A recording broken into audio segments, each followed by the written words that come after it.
¿Este soy yo? No, así. Continuando el tema de la córnea, vamos a hablar hoy sobre queratitis y ulceraciones.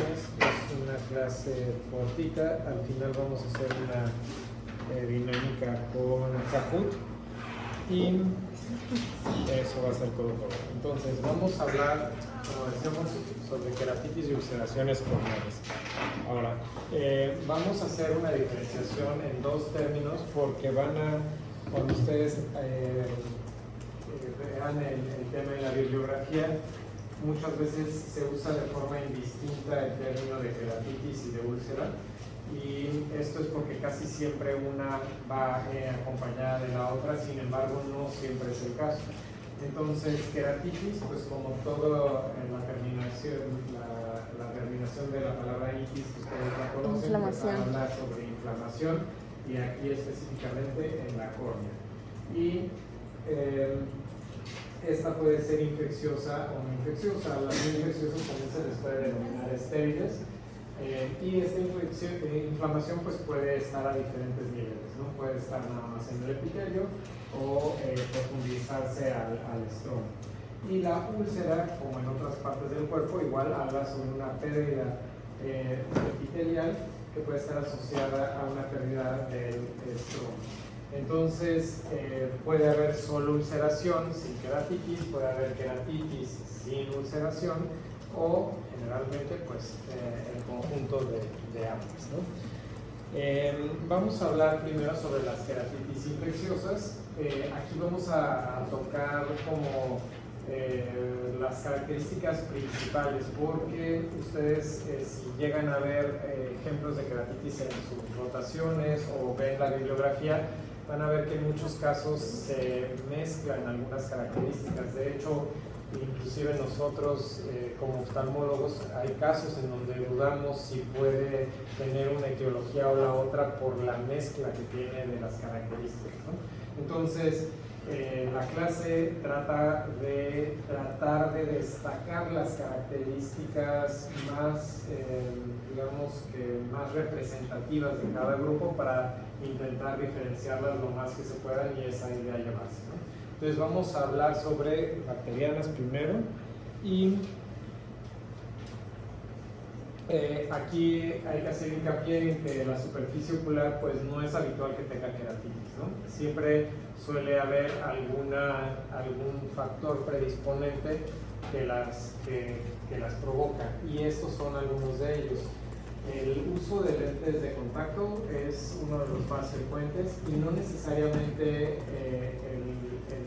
el hecho de usarlos nada más, sino más bien el hecho de usarlos mal, ¿no? Como lo vamos a ver en una diapositiva específicamente para eso.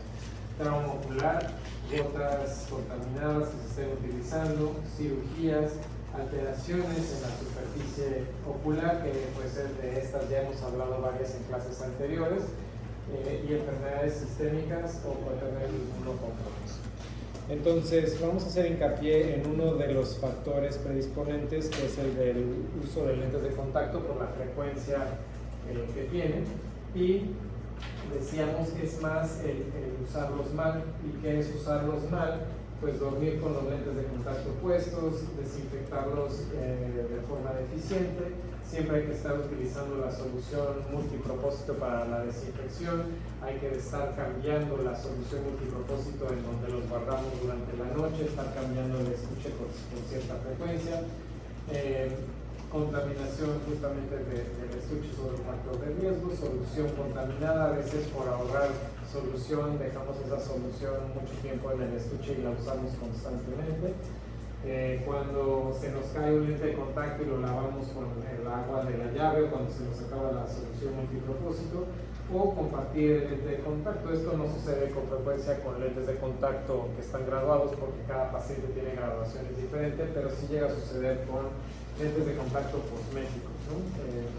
Típico de Halloween, que pues no sé, el hermano tiene una fiesta y a la semana siguiente el otro hermano, y pues se comparten el lente de contacto, o inclusive estos lentes de contacto ya vienen contaminados. Hay que tener cuidado porque los laboratorios que fabrican estos lentes cosméticos no siempre tienen las mismas regulaciones de los lentes de contacto que están graduados, ¿no? Entonces, pues hay que tener precaución con esto.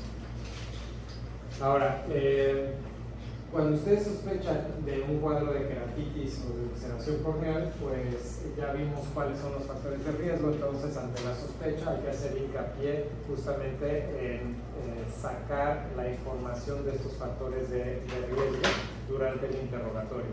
Y pues ya hablábamos, siempre hay que preguntar si el paciente usa lente de contacto o no, si utiliza con frecuencia albercas o baños públicos, antecedentes oculares en general, pero pues estos son los más relevantes para el tema, que tenga un trauma ocular previo, cirugías previas, infecciones previas, alteraciones en los párpados, ¿no? Ya platicábamos en clases anteriores como electropión, la tritiasis puede generar alteraciones en la superficie que finalmente abren el epitelio y pueden ser una vía de entrada para agentes infecciosos. Y lo que platicábamos, preguntar sobre enfermedades sistémicas o que tomen algún medicamento que provoque inmunosupresión. Entonces, ¿cuáles son los síntomas clásicos de una queratitis en general bacteriana? Ojo rojo, dolor importante, que se presenta súbitamente, y disminución de la visión. Esas son las tres más características. Entonces, si se fijan, este ojo rojo se diferencia de otras causas de ojo rojo que hemos visto anteriormente, porque esta tiene una disminución de la visión y duele. ¿Okay? Entonces, siempre que el paciente presente esta triada, pues hay que sospechar y explorar la superficie ocular buscando los signos que vamos a ver a continuación. La fotofobia es un poco consecuencia de lo anterior y sensación de cuerpo extraño, sobre todo en los pacientes que tienen ulceración. ¿Y cuáles son los signos? Si algo hay que llevarse, si una imagen hay que llevarse de la clase de hoy, pues es esto, ¿no? Uno de los signos más característicos de las queratitis son estos puntos blancos que se alcanzan a ver en la superficie. Entonces, estos puntos blancos pueden presentarse de diferentes tamaños, densidades, con diferentes características los bordes, con diferentes grados de inflamación, pero generalmente siempre suele haber un punto blanco, ¿no? Entonces, vamos a ver en el caso de las bacterianas que generalmente queratitis y ulceración van de la mano. Ahorita vamos a ver algunos casos en los que no. Generalmente la inflamación suele ser densa, supurativa, como lo ven en esta foto, ¿no? Es muy denso, no se ve como una mancha blanca como translúcida, aquí se ve muy marcado el color blanquecino y los bordes están mal delimitados, rodeados por inflamación, ¿no? Esto lo alcanzan a ver también aquí, cómo se ve la úlcera densa de color blanco, pero también se ve como borde difuminado, que es más ya la inflamación estomal que está cercana al borde de la úlcera. Inflamación en la cámara anterior. Esto, cuando es sutil, pues no se alcanza a ver a simple vista con su oftalmoscopio directo, pero siempre hay que buscar, si no ven un nivel aquí, si ven esta línea blanca horizontal, sí. Esto es evidencia de que se está acumulando inflamación en la cámara anterior, ¿no? Son células inflamatorias que por la cantidad tan importante de estas células que están flotando en el humor acuoso empiezan a asentarse y hacen este nivel que tiene un nombre, ¿alguien sabe?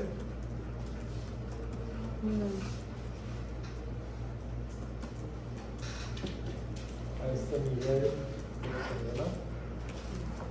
Hipopión. ¿Cómo, doctor? Hipopión.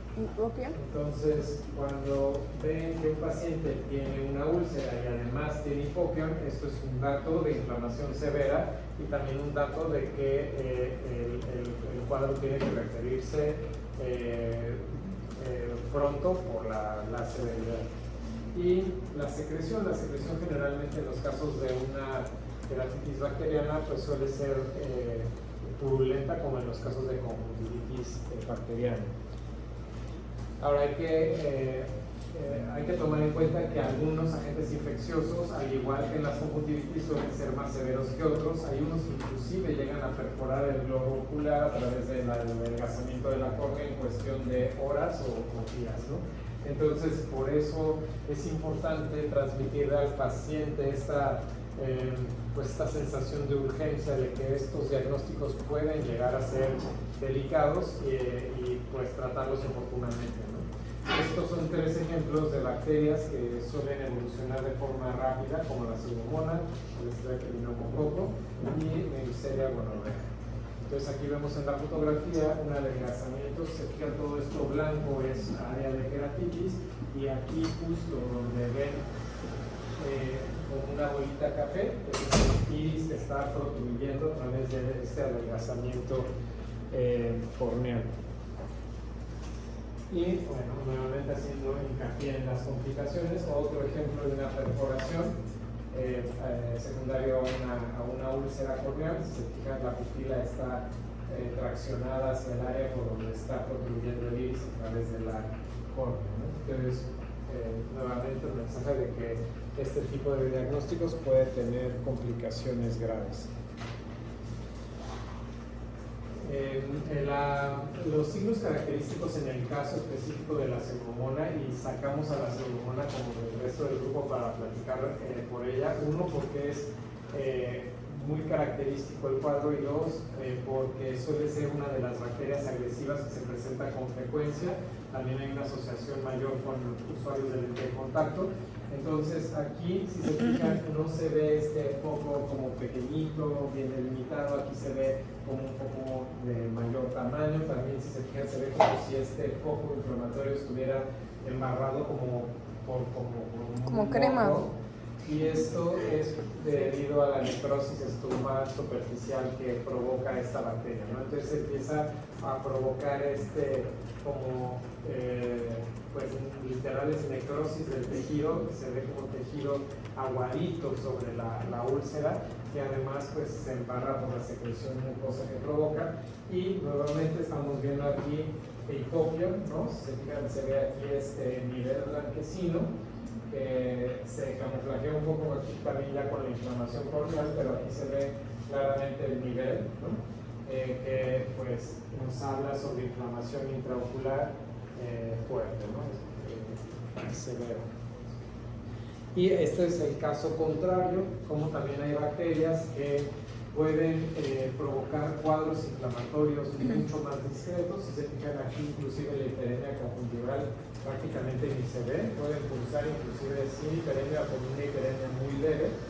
Y en este caso las queratitis pueden cursar inclusive sin ulceración, es decir, solamente haber inflamación estromal sin que se abra el epitelio. Y estas bacterias suelen tener un crecimiento bastante lento. Esta fotografía es quizá la más clásica o representativa del grupo, que si se fijan tiene estas como líneas que parecieran como de un cristal que está roto, ¿no? Como si le hubiéramos dado como un golpe o un martillazo ahí. Entonces eso estas ramificaciones es a lo que llamamos queratopatía cristalina o cristaliniana. Y la bacteria más representativa de este grupo, que justamente esta fotografía es de eso, es el Streptococcus alfa hemolítico.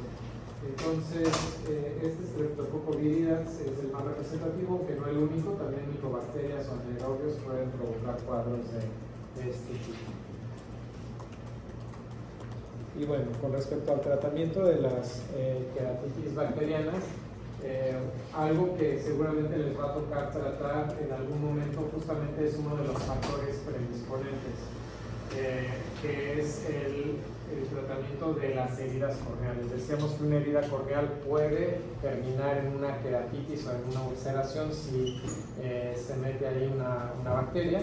Entonces, ¿cómo podemos prevenir esto cuando tenemos una herida corneal? Por ejemplo, cuando nos rasguñamos con una uña o algún paciente tiene algún cuerpo extraño. Aquí lo que vamos a utilizar son lubricantes de manera frecuente para ayudar al epitelio a sanar rápidamente, y los vamos a combinar con antibióticos. Puede ser cualquier antibiótico tópico de amplio espectro. Aquí funciona el cloranfenicol, la tobramicina, el ciprofloxacino. Entonces es un antibiótico empírico. Y datos de alarma, ¿no?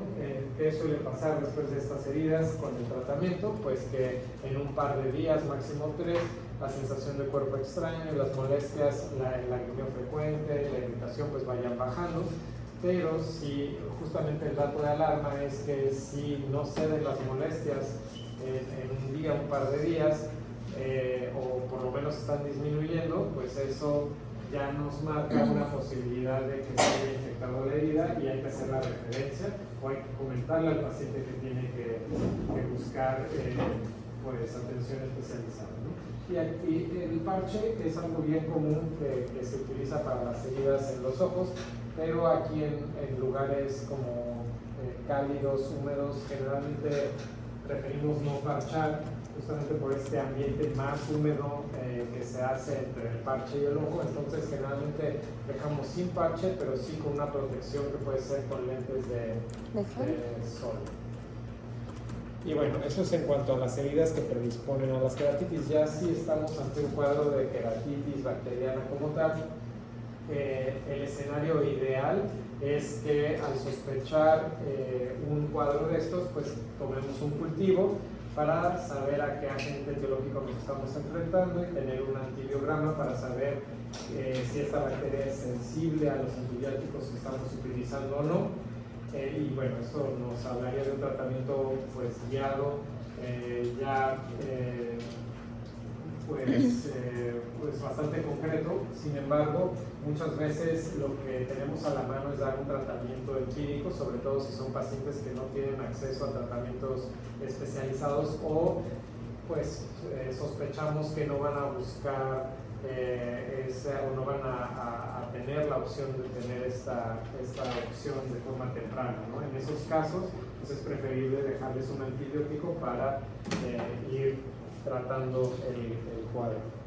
Y pues generalmente el uso de los esteroides es controversial. A veces pues si vemos un ojo muy rojo y vemos que hay una posible infección que lo está provocando, pues es muy común encontrar que el tratamiento que se deja es, no sé, la típica tobramicina dexametasona, ¿no? Entonces en estos cuadros hay que tener mucho cuidado con el uso de los esteroides, porque en varios de ellos pueden agravar el cuadro. Entonces generalmente en queratitis infecciosas no dejamos esteroides a menos de que ya hayamos visto que el antibiótico que estamos utilizando tiene buena respuesta y pues ya queremos terminar de desinflamar, ¿no? Entonces generalmente ya los esteroides tienen que ser monitoreados con la lámpara de hendidura y, como decíamos, están contraindicados en algunos casos. ¿En qué casos? Ahorita vamos a ver ejemplos, pero esta es una de ellas, que es la queratitis fúngica, cerrando ya el tema bacteriano. Aquí las queratitis por hongos afortunadamente son poco frecuentes, sin embargo suelen ser más frecuentes en ambientes calurosos y húmedos como la ciudad en la que vivimos. Y una de las cuestiones que se asocia con frecuencia y por las cuales hay que sospechar que esta puede ser un agente etiológico posible en el cuadro es cuando el paciente refiere algún trauma con plantas o vegetales, ¿no? Entonces, sobre todo pacientes, por ejemplo, que trabajan en el campo o que tuvieron el accidente por algún motivo con alguna rama o algún vegetal y presentan la clínica característica que ya describimos, pues aquí siempre sospechar que pueda ser un hongo, ¿no? Usuarios con lentes de contacto también tienen un riesgo mayor, aquellos que tuvieron una cirugía corneal y los pacientes que tienen algún tipo de inmunocompromiso o que usan inmunosupresores. Y ahorita vamos a platicar sobre justamente la diferencia de estos focos de queratitis en comparación con los bacterianos, ¿sí? Por ejemplo, el uso de pesticidas podría causar una fúngica. No, no estamos hablando sobre toxicidad, estamos hablando sobre el hongo directamente inoculado en la córnea. Okay. No sobre químicos que generan irritación en la superficie ocular, estamos hablando de queratitis fúngica, es decir, de una queratitis provocada por una infección. Una infección por un... ok. Entonces aquí hablábamos de los focos de queratitis. Entonces, si recuerdan, los bacterianos eran más densos. Decíamos, aquí las características pueden variar, ¿no? Pueden mezclarse o pueden ser atípicas, pero estamos tratando de destacar las más representativas que, si las vemos, pudieran hacernos escuchar más hacia un agente biológico que hacia el otro. Entonces, algo muy característico de las queratitis por hongos es que no se vea tan denso el área de la queratitis, ¿no? El foco de inflamación. Y otro detalle es que tienen como estos bordes que parecieran como emplumados, si se fijan, tienen como rayitas, ¿no? Entonces esas rayitas que parecieran como plumas, que se describen como filamentosos, puede ser una característica destacable de las queratitis por hongos.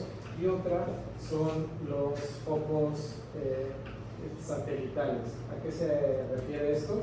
Por ejemplo, aquí tenemos dos focos principales, pero aquí, señalado por las flechas, se ven dos puntitos más atenuados, más pequeños, y justamente a esto le llamamos satelital, ¿no? Porque está cercano, pero más pequeño al foco principal. Entonces, si vemos eso, probablemente sea fúngica.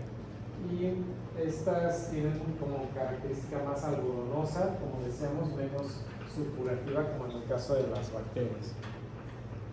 El tratamiento para estas generalmente es la natamicina tópica al 5%, es el único tratamiento tópico que hay para las queratitis fúngicas, es difícil de conseguir. Entonces, pues generalmente lo ideal es que ya el seguimiento lo dé un especialista en caso de que ustedes tengan esta sospecha diagnóstica, y cuando no está avanzando bien con la clorinatamicina, generalmente se utilizan antimicóticos sistémicos, sobre todo cuando son graves, y los dejamos también de inicio. Ahora, en cuanto a las queratitis virales, el gran representante de las queratitis virales por su frecuencia pues es el herpes, ¿no? El herpes simple. Entonces, el herpes simple, como lo habíamos mencionado en alguna otra clase, puede inflamar todas las partes del ojo, ¿no? Todas las itis que conocen del ojo, pues puede estar involucrado el herpes, ¿no? Conjuntivitis, retinitis, uveitis, queratitis, etcétera, ¿no? Papilitis. Entonces, aquí hablando específicamente de inflamación corneal, cuando el herpes inflama el epitelio o afecta el epitelio, en este caso una úlcera por herpes, generalmente adquiere este patrón lineal. Si se fijan, parece como una ramita, ¿no? Se ramifica y tiene esta terminación como en bulbos. Entonces, generalmente, cuando vemos un patrón ulcerativo así, si se fijan, es totalmente diferente a los que hemos visto. Esto, pues, tiene una sospecha muy alta de que sea ocasionado por herpes. Si no alcanzamos a ver la dendrita adecuadamente, podemos utilizar fluoresceína y con eso se pinta de forma muy característica. Y esta fotografía de abajo es un claro ejemplo de por qué están contraindicados los esteroides en algunos casos de úlceras, ¿no? Esta es una úlcera que, si se fijan, aquí se ve este patrón ramificado, era una dendrita, y se fijan, aquí se ven estos bulbos, ¿no?, de la dendrita. Pero ¿qué pasó cuando fue tratada con esteroides? Que se empezó a expandir, ¿no? Entonces se empezó a abrir la línea y las ramas de esa dendrita, y lo que queda es una úlcera geográfica, ¿no? Que, si se fijan, se llama geográfica porque parece como un continente, ¿no? Entonces, este es pues otro ejemplo por los cuales los esteroides hay que usarlos con cautela en este tipo de diagnósticos. Y bueno, si el herpes ya inflama otros sectores de la córnea, por ejemplo, si nada más inflama el estroma, pues eso sería ya no una úlcera o una, pues sí, no sería una úlcera herpética, sino sería una queratitis específicamente herpética, y eso ya no se pinta como una dendrita, eso ya generalmente se ve un área como grisácea, delimitada, que puede o no acompañarse de uveitis también, ¿no? Entonces, dependiendo del nivel donde inflame, es pues el patrón que adquiere. Pero, mensaje de esta diapositiva, pues cuidado con los esteroides si el paciente tiene un antecedente herpético, eso uno, y dos, si ven este patrón lineal, siempre sospechar herpes. Bien, entonces a destacar algunas características de las diferentes etiologías de estas úlceras infecciosas. Ya decíamos, queratitis fúngica, el antecedente con un trauma vegetal, si vemos lesiones satélites o si vemos estos bordes irregulares como filamentosos. Si el paciente usa lente de contacto, sospechar agentes poco frecuentes como la catramueva o pseudomonas agresivos. La diferenciación nos podemos orientar si vemos un cuadro bacteriano, así es gram positivo o negativo, porque los gram positivos suelen tener infiltrados más discretos, más focales, en comparación con los gram negativos que suelen tener infiltrados difusos, más extensos, como en el caso de la pseudomonas. Y en el caso específico de pseudomonas, este cuadro, como lo vemos en la fotografía, supurativo, por la necrosis en el estroma, que se veía como este moco embarrado sobre la úlcera, y dendritas epiteliales, siempre sospechar herpes. Ahora, decíamos que también hay queratitis que no están provocadas por una infección, ¿no? A las que denominamos estériles. Y pues hay muchísimos ejemplos, vamos a mencionar unos cuantos, como este, que es la queratitis marginal. Entonces, el primer detalle es diferenciar la queratitis marginal, que vamos a ver aquí, de una causa herpética, porque hay veces que el herpes puede estimular este tipo de cuadros. Y hablando específicamente de la queratitis marginal, que no tiene un origen infeccioso, esta se da por una reacción de hipersensibilidad a antígenos bacterianos.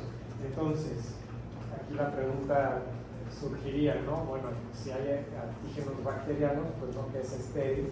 Y aquí la situación es que las bacterias no están en el foco inflamatorio. Las bacterias están en otro sitio, puede ser la conjuntiva, puede ser el borde de los párpados, provocando justamente una blefaroconjuntivitis asociada, por eso es que hay estas asociaciones con frecuencia. Pero estando las bacterias en estos otros tejidos oculares, provocan una reacción de hipersensibilidad en el tejido corneal y por eso se ven estos focos de queratitis. Generalmente se autolimita de 7 a 10 días, pero solemos dejar antibióticos tópicos aquí sí mezclados con los esteroides, ¿no? El esteroide es para el foco de queratitis y pues generalmente los antibióticos nos van a ayudar a bajar el número de bacterias a los que está reaccionando esta zona de la córnea, ¿no? Estos infiltrados suelen ser subepiteliales y cerca del limbo, es decir, no hay una úlcera, están justo por debajo del epitelio y si se fijan aquí está el limbo superior, aquí está la conjuntiva, la esclera y están muy cerquita de esta zona, por eso es que se le llama marginal. Y esta es otra muy clásica, la queratitis por exposición, que ya habíamos visto varios ejemplos en las clases anteriores, ¿no? Como en el caso del ectropión, la parálisis facial y la proptosis, en donde pues hay ojo seco, y ese ojo seco se perpetúa por el problema que tenemos en los párpados, y entonces al estarse secando constantemente se empieza a erosionar la superficie y el epitelio tiene estos puntitos diminutos que parecieran pues una erosión o son una erosión de la superficie, a lo que llamamos queratitis por exposición, ¿no? Y generalmente pues hay que tratarlos con lubricantes y tratar la enfermedad de base. Algunos pacientes necesitan tratamientos por muy largo plazo y necesitan ser monitoreados porque ya cuando hay una queratitis severa pues no es como que se pueda tratar en un par de semanas, ¿no? Necesitan tratamientos a muy largo plazo. Y esta pues es una expresión ya mucho más fuerte de resequedad ocular que ya mencionaba su compañero, que es la queratoconjuntivitis zika en el síndrome de Sjögren. Y entonces aquí la enfermedad autoinmune de las glándulas va a disminuir la secreción de la lágrima y esto va a provocar esta afección en la córnea. Y un dato característico son estos filamentos, si se fijan, se ven aquí lineales embarrados en la córnea. Generalmente si ustedes trataran como de quitarlos como si fuera nada más como la gaña, no se podría con tanta facilidad porque están como adheridos y es el epitelio que está como abultándose en ese sitio, ¿no? Y eso es un dato característico de que hay ojo seco severo. Pues muy bien, entonces esos son algunos ejemplos de